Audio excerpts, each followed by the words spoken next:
Hey, what's up? I'm Chris. I'm John Fred. We're from the band Blackstone Cherry. And you're watching MPJ. I like big love, black love, white love, your love, here we go. Sit back, hold up, open up, just enjoy the show. I like ice cream, whipped cream, that's the dreams. Do you know, can you feel what I mean? Say yeah.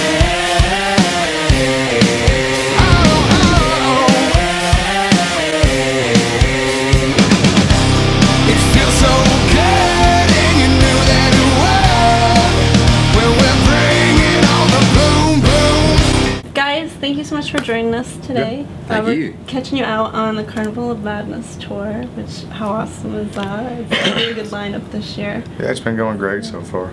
Excellent. You guys are, I think, about the halfway point right now. So right. In that hump area. Yeah. We started, I think, we left home August the 8th, and then we go home September 19th. So, and you guys got a new album out. It came out, I think it was the end of May, I believe. 31st.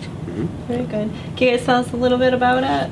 I know it's like you guys had like a year off or something in between. Yeah, the last tour we did was in 2009, and we went over to tour with Motorhead in Germany, which was awesome. But then we basically took a year to write the record. You know, we thought we had it wrote in 2 months. We thought we were ready to record the album, and you know, the label kept pushing us, which we're glad they did, you know, because the record came out better. But you know, we wrote until December, and then we went in the studio in Los Angeles with Howard Benson, which was something we had never done. We'd always recorded, you know, either in Kentucky or Tennessee. And then you know, we did everything different this time, but you know, we feel like it's our best record yet. So well, that's like always, you're always trying. Yeah. Like striving to do better. So that's it's better to say it's our best record yet than, well, we're not sure about this one. Yeah, no, you gotta be confident. Yeah. Right? And you guys said that this time around you had a different like way of doing it with the producer out in California, and I heard too that he had you guys do like, you had mandolins or something really. Yeah, we you know, we're from Kentucky, and we're from, you know, South Central Kentucky in a really small town.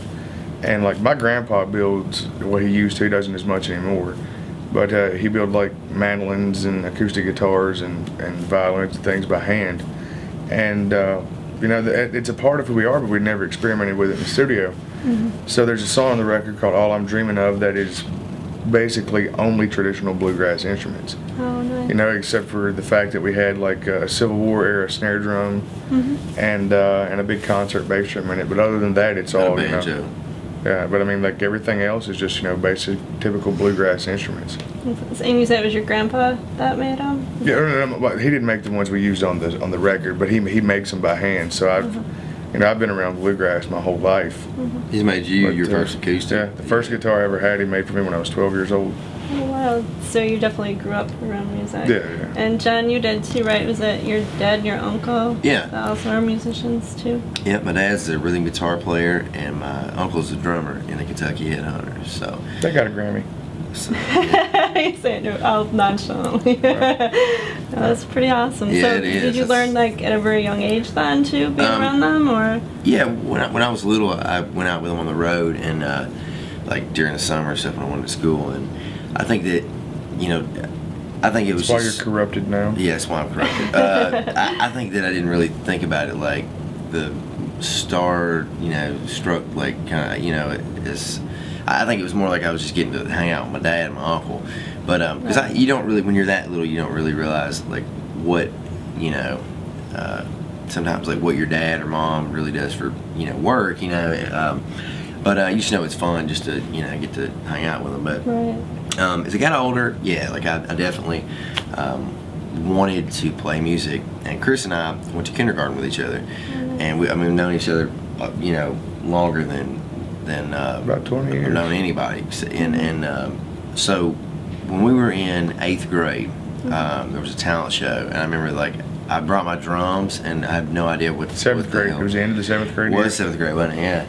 And I have no idea what I did. I just like went up there and like beat on them, because like I still didn't even know how to play yet. And Chris, I remember you came up to me and you were like, "Man, I'm getting a guitar for my birthday," and it was going to be in June 4th, which is going to be that summer. We're going to be out of school. I remember that whole summer, like he called me and he was like, he was like, listen to this, I can play Back in Black. Yeah. And I remember you could play the chorus, but then the pull off or whatever it was, Yeah, you're having trouble with that. And I just remember I remember that so vividly, like being like, you know, 12 or 13 years old. And then also we started jamming at my dad and my uncle's practice house on my grandparents' farm, and we had a lot of buddies come down that kind of were interested in it too, like we were. And finally, John, our bass player, came up from Florida our 8th grade year, and he was a freshman in high school. So we played together for a long time, and throughout that year, and then finally met Ben through a good buddy of ours, and you know, it just like it was crazy the way it happened. We had a little get together, like, you know, we're kind of like a bunch of people that are in the area that play music, you know, and we're in bands and stuff, and we just had everybody down one night, kind of a cookout, and I remember Ben came, and then I think Chris was playing drums that night, and then I think John was playing guitar, and Ben set in. I think I was literally out in the yard, like, and I just remember like the next day we had Ben come down to rehearsals. Like Chris and John asked him to come down, and like June 4th, 2001. That was Chris's 16th birthday that day, and we started our first practice. So. How fun. And so I heard too that, because I'd heard that it was your birthday was the anniversary of the band too, and you guys just hit a decade. How awesome. Congratulations. 10 years. Sure, yeah. And I've known the same girl for like the same date. Like I got with my girlfriend, the band, and my birthday. And 10 years later, the band's still going. I'm getting married in December, and it's good, you know. It's You're old. I ain't old. The hell with that. I'm 26. I'm not old. Ew. Well, congratulations to you on getting married, and that's pretty cool. But I remember seeing you guys for the first time, and I didn't realize how young you guys were, because I had heard the music, and the music sounds a lot older. Yes, it sounds cliche, but I'm not expecting you guys to be as young as you are, to be as experienced as you are. So thank you. It was a pleasure. So I'm definitely looking forward to the show tonight again too. Thank you. Let's see if we have. You guys had mentioned something about with Germany, playing in Germany. Yeah. And your guys' albums are doing excellent in Europe. I think the last two, I saw where they went #1 on the charts. Yeah, they debuted at #1 on the rock charts in the UK, and the latest one, Between the Devil and the Deep Blue Sea, debuted at #13 on the overall charts in the UK, which is pretty incredible, because I mean it's like you're competing with Lady Gaga and Adele and all these artists, you know, which it's great to just be thrown in a category with an artist like Adele, you know, as amazing as she is. But you know, we're very fortunate to have something going on over there that we're working on getting going on in the States. You know, you never know how things are going to pan out in the music business, because it's ever changing. But luckily over there, you know, they've latched on to us, and we tour over there a lot. Very cool. You know, we're going over there. We'll leave out October 18th or 19th and be over there till December the 4th. And come home in time for Christmas, right? Yeah.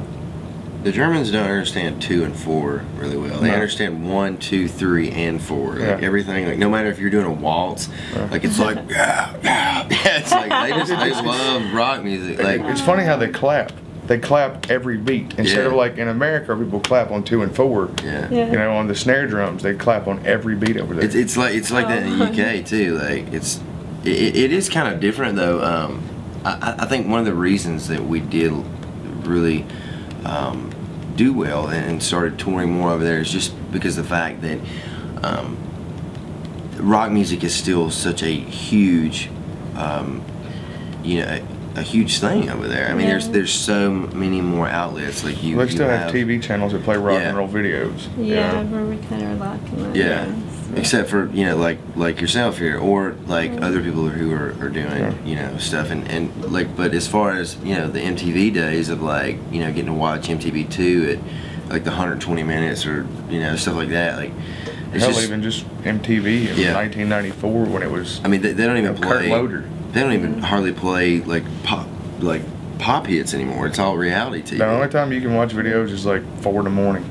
Yeah, but I mean, it is hard because like a band like us, which are obviously not, you know, we're definitely, you know, more straightforward rock band, and just like the guys we're on tour with. You know, even though we're different styles of rock, I mean we're all doing the same deal, and it is hard. Like I mean, excuse me, VH1 plays some stuff, but I mean, as far as over there, you got Scuzz TV, and you've got Rock Glass is still a great thing in Germany.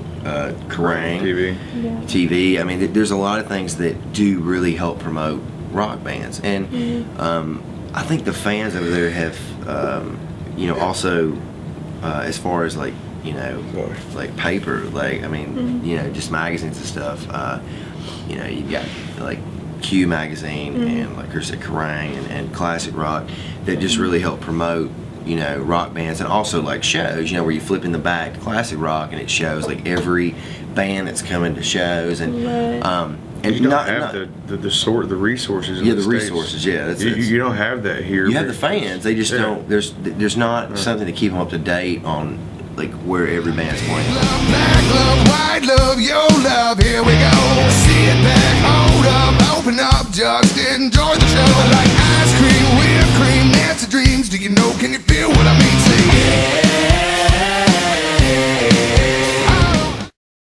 But yeah, so yeah, just really happy to have this third album out, and honestly just happy to be out here doing what we're doing, being healthy, like still being able to tour, and I mean, third album. It's 2006. We've been touring, so been very fortunate and blessed. We were 13 years old. I had no idea that we would ever put out 3 albums. No, I didn't. Me and John Fred's into practice. I was trying to play Back in Black, and we would play 30 seconds of it, and then we would play 30 seconds of It Smells Like Teen Spirit, and then we would try to play Crossroads by Cream.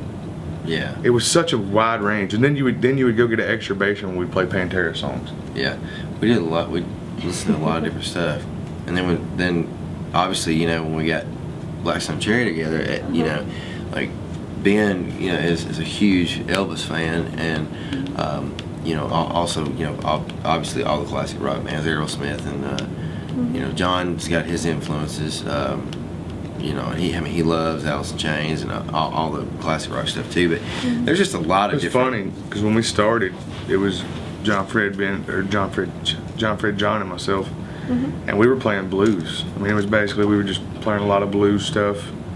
At 16 years old. We weren't playing anything like heavy rock. No, and Ben comes in and goes, "I'd love to be in the band, but we got to play something else." he's like, I love blues, but we got to play rock and roll. We're like, all right. Like we played blues because we only had one guitar player, but it everything was blues based until Ben came in, and then he kind of helped shape the sound of the band. Big love, black love, white love, your love, here we go. Sit back, hold up, open up, just enjoy the show. Like ice cream, whipped cream, that's the dreams. Do you know, can you feel what I mean?